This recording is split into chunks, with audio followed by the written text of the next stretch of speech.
Thokozani bogogo nomkholisana kwasendoda lesogogo bathini bathi mavula kuvaliwe emzini noma yamadoda uAnti Usha kumnandi ukubuya eSouth Africa. Yes, ngiyathanda ukuhamba, ngiyathanda uvakashela amazwe, ngiyofunda ukuthi wenziwani, kodwa ngihlezi nginento ethi buyele ekhaya ndoda, uyosebenza bakulindile salukwazi sendoda. Ngibuye nento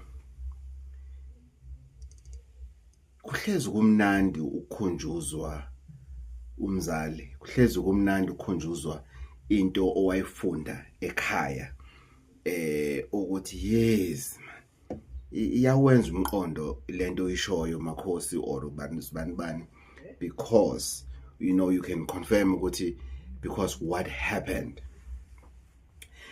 Namhlanje sikhuluma ngensila yasekhaya noma sithi sikhuluma ngezibi zasekhaya. Yini insila yemali? Hayi man salukwazi.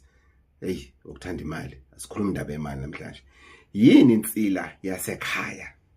Yini izibi zasekhaya gogo? Zingaffecta ngani gogo izibi zasekhaya? Sikhuluma ngalokho namhlanje. Khona ingxoxo engeke ngayikhuluma emavikini andlule. Ngikhuluma ngokuthi what happened when I moved ekhaya. Ngamove ekhaya ngokukhuliswa isalukazi nokuzala ngokukhuliswa isalukazi esibekade sinomqondo sabalele ngendlela eyisimanga. Uma ngesikhathi ngithi ngicela ukuphuma ngiyoyimela at the age of 21. Well, I'm still 21. Ngithi ngicela ukuyimela.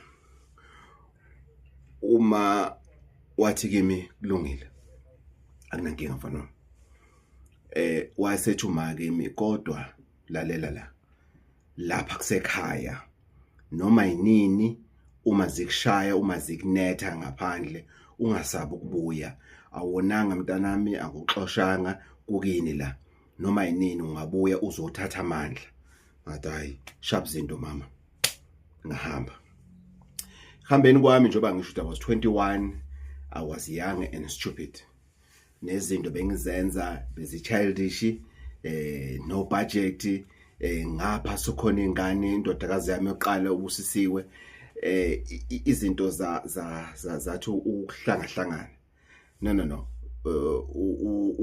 Lokhuzana ubusisiwe sasimi expectile. Then ngabuyela ekhaya. Zanginethe izinto ngabuyela ekhaya.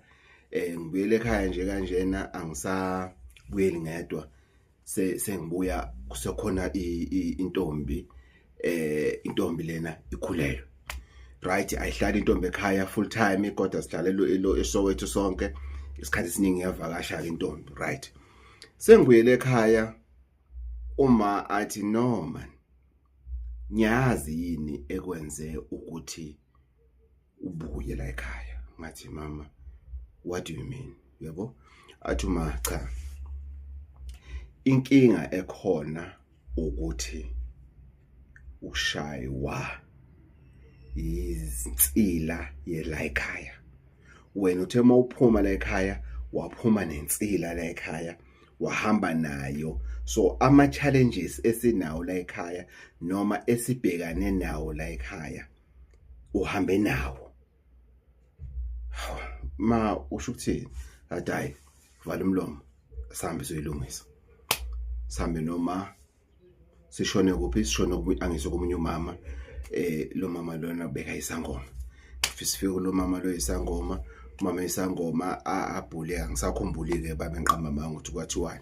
Kodwa kuthe mase xoxwa ke lo mama lo wasesho ukuthi iyafuneka ukuthi geze insila sekhaya ngoba kusho ukuthi umntana emehamba uhamba nezibi. Okay. Right. Ngayi understand lento le. Ngezwe ngendlela ade ngisho ngayo. Athi lo mama lo fanele ngezwe kabili. Ngizogeza oqala. Right? Ngizogeza oqala kuyena manje. Sazobuya futhi ngizogeza kuyena kodwa ngizogeza kuyena uma sengithathe isinqumo sokuthi amandla sengiwathathile sengiyaphuma ke manje ngiyaphi ngiyosebenza. ngiyophindela manje emqhashweni or wherever la bengihlala khona. Kodwa kwamanje kwafanele ukuthi ngigezwe. Ngagezwa ngempela zavuleka izinto. Ngiyakhumbula nga-applyela indlu yaba approved indlu. Zavuleka nje izinto zakhanya izinto. Ngikhumbula ngihamba noma ngiyombonisa sa driver sayofika elokhuzaneni. No, that's driver ngiqamamanga. Sathatha itaxi sayofika lapha ngambonisa la kwakhiwa umuzi wami lana indlu yami le ngiyakhile engithengile kanje hayi uma wangijabulela ku-right ke. Sabuya ke ngathutha ke. Wathi lo mama lo mase ngihamba angodlula kuyena sengeza ke manje sengihamba sengiyalena. Right. Kube khona inkulumo encane engazange ngizwe ikhulunywa lo mama lo. Ngibuye ke sasa phela ngiyahamba ngiyothola indaba yomsebenzi kanje. I mean indaba yendlu njengoba wazi kodwa hayi ngikhathele kwamanje ngizopakisha ekseni.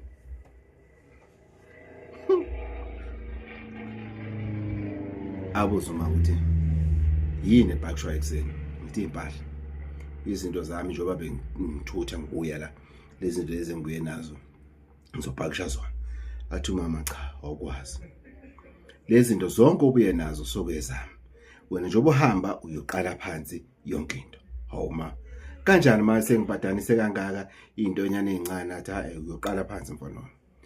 Uma ayebona ukuthi le ndaba ngathi ingiphatha kabi bese ngikhumbuza ukuthi uyakhumbula ukuthi ugogo lona wathi mhla uhamba uyodlula kuyisugeza ethi ukuchela ilokhuzana impahla zakhe isikhoma sakho lesi kuphela uhamba usuyoqala phansi izinto so that ungahambi nezibi zasekhaya kanti wena ugeziwe insila yasekhaya kodwa uhamba nezibi izibi zofika lapha phambili zenzeni zikubambelele.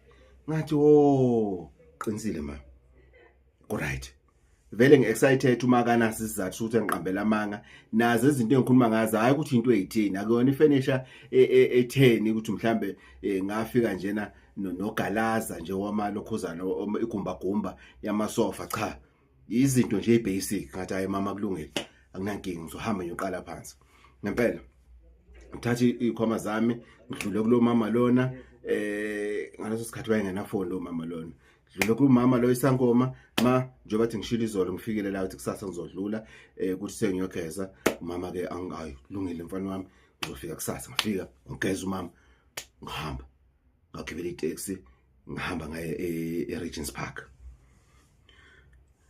Insila yemali man insila yekhaya izibi zekhaya yinkinga zasekhaya.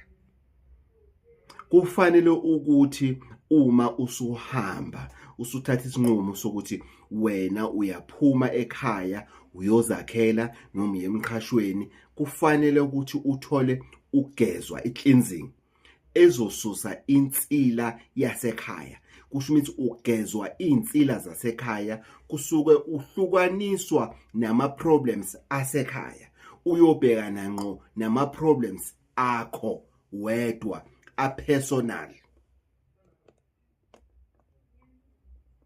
Ilaphi nje usuke wena ke manje uyapi uyobhekana ngqo nezinto zakho ezibhekane nawe ezi-affecta wena wedwa. Usuyayikhipha uyazibhoncula wena einkingeni zasekhaya ngoba sihamba njena siphindele emakhaya sihambe njena izinto zingalungi la siya khona ngoba yini ngoba sihamba nensila yasekhaya.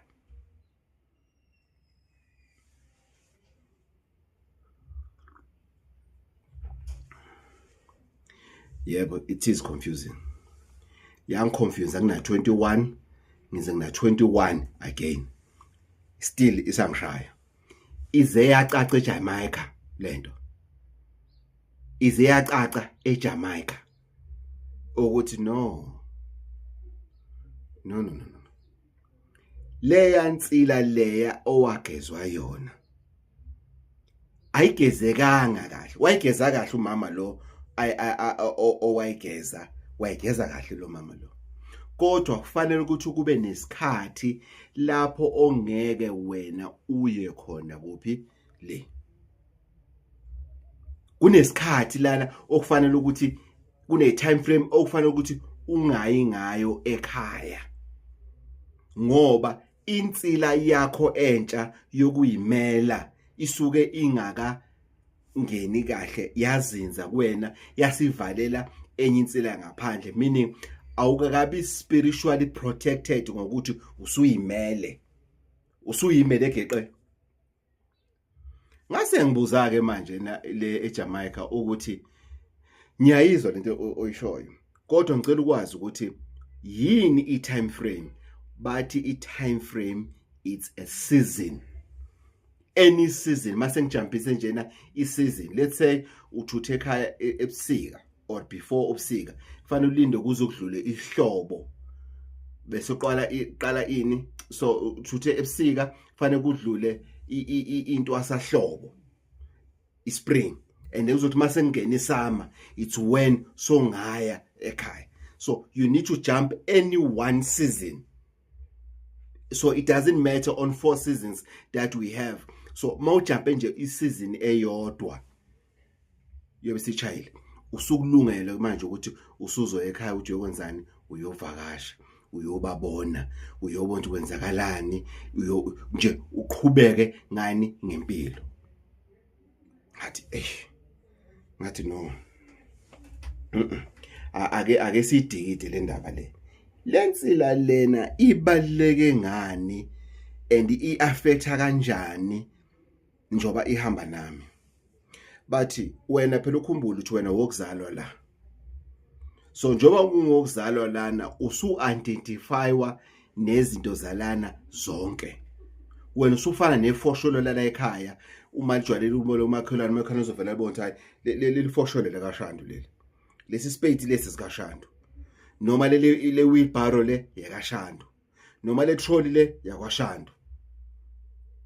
Noma usufana nesilwane sala ekhaya la ngakhonjwa khona ukuthi leli kati leli lihamba lana likabani, bathi hayi la kwambatha leli kati, noma lenja lena yakambatha lenja le, o lembuzi lena edlela la ekhaya yakwambatha, noma lenkomo ejwayele ukungena la ekhaya yakwasibani bani noma yakwasibani bani. Usufana nento yakhona. So kufanele ukuthi uphuma ke ekhaya uyogezwa ukuthi bhekana ke manje nenkinga zakho wedwa, not inkinga zasekhaya, ngoba kunomehluko phakathi kweinkinga zethu nenkinga zasekhaya.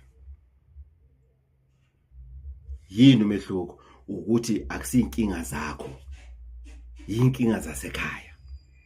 So nayi ke la iyakhona le ngxoxo yethu la imnandi khona, athi ngipositive. Imnandi la ekuthenini isuke ichaza ukuthi wenza i-cleansing ye generational poverty or generational curse. Usuke ugeza noma unqamula ini i-generational umkhokha wama generations akini. Whatever curse ekhona yama generations and generations usuke uyigeza ukuthi angahambi nento ukuthiwa mhlambe la ekhaya akunamuntu one matric, noma la ekhaya akunamuntu one degree, la ekhaya akunamuntu onemoto, la ekhaya akunamuntu oshadayo, la ekhaya yonke into, la ekhaya usuke uyikhipha kuyo yonke lento lomkhokha wasekhaya, uyoyimela geqe eceleni, so that uzoba nowakho umkhokha, ngoba wonke umuntu nomkhokha wakhe, kodwa kufuneka sibe nemikhokha yasekhaya. Yingakho kubalekile ukugezwa umkhokha. Fanele umkhokha ugezwe. Yingakho umkhokha ubizwa ngani, uphinde ubizwe futhi ngokuthi yinsila yasekhaya. Nangu umzekelo. Wonke umuzi okhona ngaphansi komthunzi elanga unephunga lakhona. Wonke umuzi okhona kunendlela nje ukuthi kabosibanibani kunephunga elithi, kabosibanibani kunephunga elithi, whether lihle noma limbi. Wonke umuzi okhona unephunga lakhona. Wathi umngane nami emvakashele empangeni wathi kimi, yazi lento enikwalana ngathi kukini. Ngathi usho kanjani? Kune lucky stick athi ngeyilayithile yayisebenzisa ubaba. Sikhula nje isebenzisa ubaba lo lucky stick. Ngathi usho kanjani? Ngifuna ukumuza ukuthi uyapi le nkulumo yakhe. Athi no man, kunalento lena ngazi yini but bejwayele ukunuka kini, masifika kini nje besazi kini ukuthi eyakini. Noma ukhona ufika sihleli singabangani siyezwe ukuthi umbatha ukhona, ngiyakwazi ukuzwa ukuthi ukhona ngingakakuboni. Ngathi yini le okhuluma ngayo mngane wami? Wathi no man, angiyazi noma iyalayidwa noma yini, washo wabeka kanjalo. So wonke umuntu unephunga lakhona. You understand? So umkhokha ke uhamba kanjalo ukuthi wonke umuzi unomkhokha wakhona, kodwa kuwena ukuthi uyawugeza yini lo mkhokha. Yini oyenzayo wena ukuze lo mkhokha lona wazi ukuthi usuke then ukwazi ukuthi ubhekane nezakho. Ngawathola ke amakhambi ani okugeza lo mkhokha lona. Kodwa lo mkhokha lona udeep ukugeza kwakhona ngoba uhambisana nensebenzo ebizwa ngokuthi ukulahlwa. Yizeke le eyase Jamaica ngendlela abayibeke ngayo ayinayo too much admin, meaning ukuthi akufuneki ngenzeke le efana nale mina engenzwa yona yokuthi ngizogezwa ngihambe ngiphinde futhi mase ngizohamba ekhaya ngiphinde ngezwe futhi ngalolanga lelo lokuhamba. No, leni uyakwazi ukuthi uyenze uma nje usahlela ukuthi ufuna ukuhamba, ufuna ukuyimela uyenze. And iyasiza futhi nakosisi laba abathi hey nakho ngathi ixesha liyahamba ngizogugela ekhaya, ngenze njani?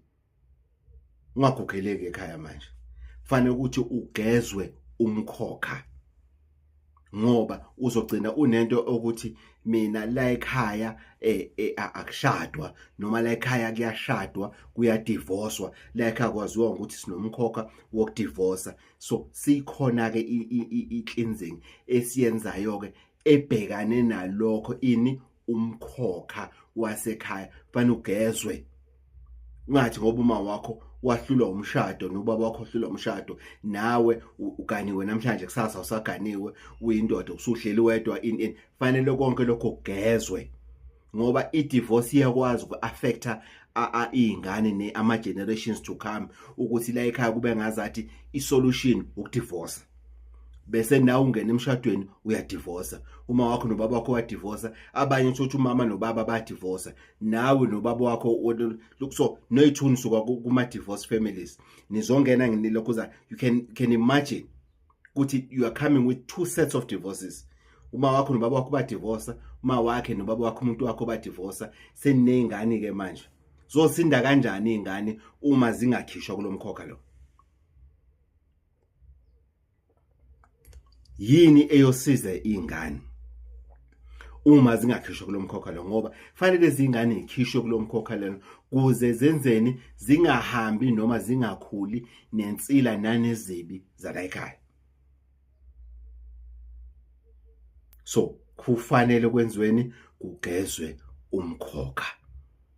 And ngiyayithanda nemithi yakhona njoba ade ngishilo mhlambe mbili imithi engibuye nayo engenayo kuyigezo vele engizaziyo imithi yakhona ukuthi ikhona la eSouth Africa engadingekanga ukuthi ngaze ngibuye nemithi lena ngize ngistophe ku customs ukuthi le mithi uyothakatha ngani ngayo. So ikhona indlela ekwenziwa ngayo ukuthi lo mkhokha lona usale, kodwa indlela yakhona sibiza ngokuthi ukulahlwa.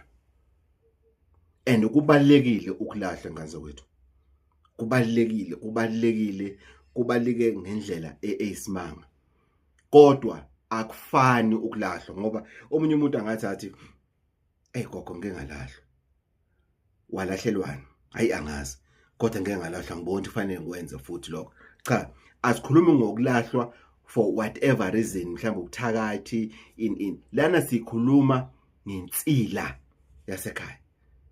Asikhulumi ngobuthakathi, sikhuluma ngensila yasekhaya. Sikhuluma ngezibopho zasekhaya. Sikhuluma ngezibi zasekhaya. Which means asubuthakathi, mangithi asikhuluma ngobuthakathi, ngichaza ukuthi asubuthakathi ukuthi manje sigeza ukuthi wenza into ethize noma wenziwe into ethize. Cha, sigeza ukuthi kwenziwa into ethize. Kwesinye isikhathi noma esikhathini esiningi ubungakazala ngisho ukuzala. Kwawena ubungabikho. Lento le miyenziwa. Uzalwa njena, uzalelwa phezulu komkhokha. Ingakho abanye abantu bangakhona ukuphuma ekhaya, athi umuntu ngiyafuna ukuphuma ekhaya. Kweminye imizi ubona umuzi umkhulu, abazwani kulowo muzi loyo. Abazwani whether kusemakhaya noma selokishini, abazwani. Thola ukuthi selokishini kunemikhukho ewu15, hlala ingane umzukulu usibani bani kunensile ebabambile ukuthi baphume la ekhaya.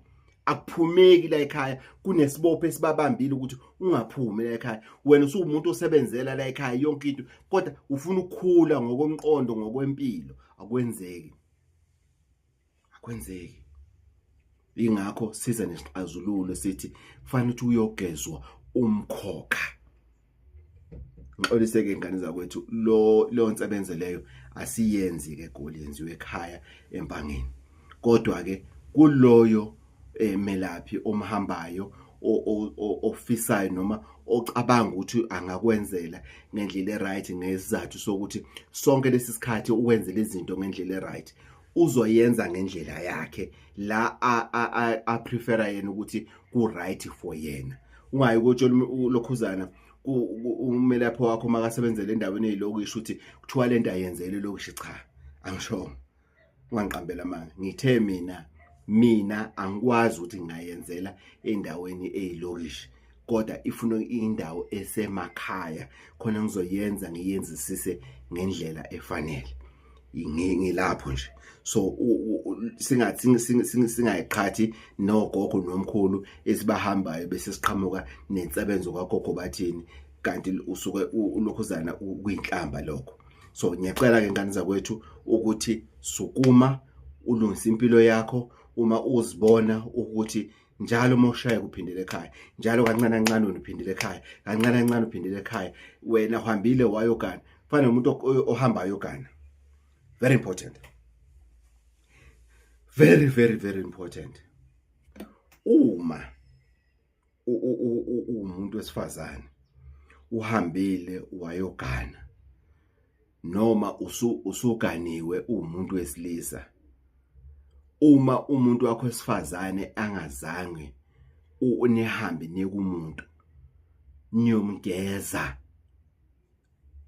izibi zakubo kancane kancane, umakoti wakho uzothi manixabane nje niyaphikisana, uyathutha ekhaya, uyathutha ekhaya, usecasukile uyathutha ekhaya. Ngeni SMS engaqondakala noma babe bidukile, yadukela kuwena, yakubiza ngobaby, uyathutha ekhaya.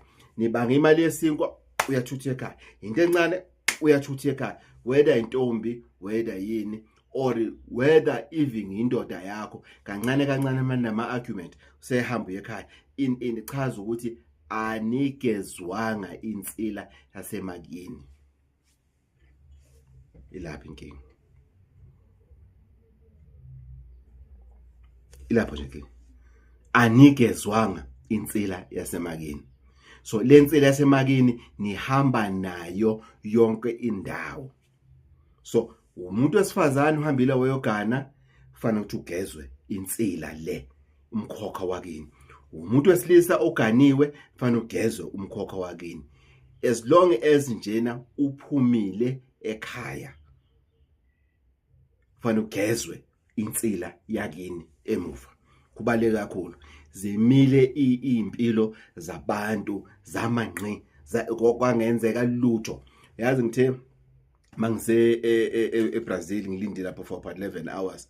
ngianalyzeile lento lena ngayibheka ngathi yama yona lento lena ngacabanga ama cases abantu in my line of duty ukuthi ya uSibani kwafika nenkinga ethize in already sengiqalile ukuthinta abantu engibaziyo engibakhumbulayo ngithi hayi man uyakhumbula le nkinga le sayiyekilenga nayi solution uyakhumbula inkinga sayiyekiyenga nayi solution why ngoba sengiqhaqheke ugebhezi ngafunda into entsha ngakhunjuzwa into vele ekeyenziwa nakimi engiyaziyo ngempela ukuthi iyasebenza futhi lo gogo kuba usaphila bengizoya kuye ngiyomcela ukuthi le nduku yakho ade uhlanganisa ini nani bengizoya kumbuza ukuthi akasekho emhlabeni kade futhi washona ngenhlanhla futhi ekushoneni kwakhe uma wayazi wangitshela uma kunogogo siyasijwayela ukuya kuya mkhumbule ayazi washona lo gogo hayibo ngempela waphindela ekhaya ukuthi wafika ekhaya ke waseshona so fanele ukuthi siyenze lensebenzo ibaleke kakhulu abantu izinto emile kwesinye isikhathi akwazi ukukhipha umsebenzi awukwazi ukukhipha umsebenzi why because kini vele nafakwa into yokuthi ningakwazi ukugcina umsebenzi awugcineki umsebenzi usabathe uthi umsebenzi awugcineki khohlwa awugcineki nje umsebenzi awukhoni ukubamba umsebenzi ukuthi uqede uwenzisise kahle akhonakali nje at all umsebenzi ukuthi ugcineke kwenziwa yini lokho kwenziwa ukuthi azange ulungise inkinga zakini ushawa izinto zasemuva kwesinye isikhathi hayi ukuthi ukuthakathwe wena usuke emndenini othakathiwe wazalelwa ebuthakathini wazalwa kwesinye isikhathi abathakathi wazalwa kwesinye isikhathi abantu abakudlela umona wena ngoba kwesinye isikhathi sizondwe abazalayo uzondwe uma wakho uzondwe ubaba wakho uzondwe aba-siblings akho ngesizathu sani sokuthi azange ugezwe noma uthi yazi gogo bengithi kuzoba ngcono mangisuka ekhaya I really thought gogo ukuthi ukumuva kwami out of ekhaya ngizoshawa umoya yazi kuzosebenzeka man gogo kuzoba right kuzoqhaqheka I'll see the light you know things will be moving njengendlela right kodwa gogo ngifila stuck angazi ngithi ngenze njani kwesinye isikhathi uthuthe uhambe uyeyimela ube nomuzi wakho kodwa kufanele nokuthi kusekhaya kini uma wakho sekhona la usehlala nawe abakini sebekhona abahlala nawe noma kwaqhamuka umfowenu uyedwa seqhamuka udadewenu wonke umuntu ohlala lana sokhona udadewenu lana sezele lana in sokuyindlu kabhudi manje na yindlu kasisi manje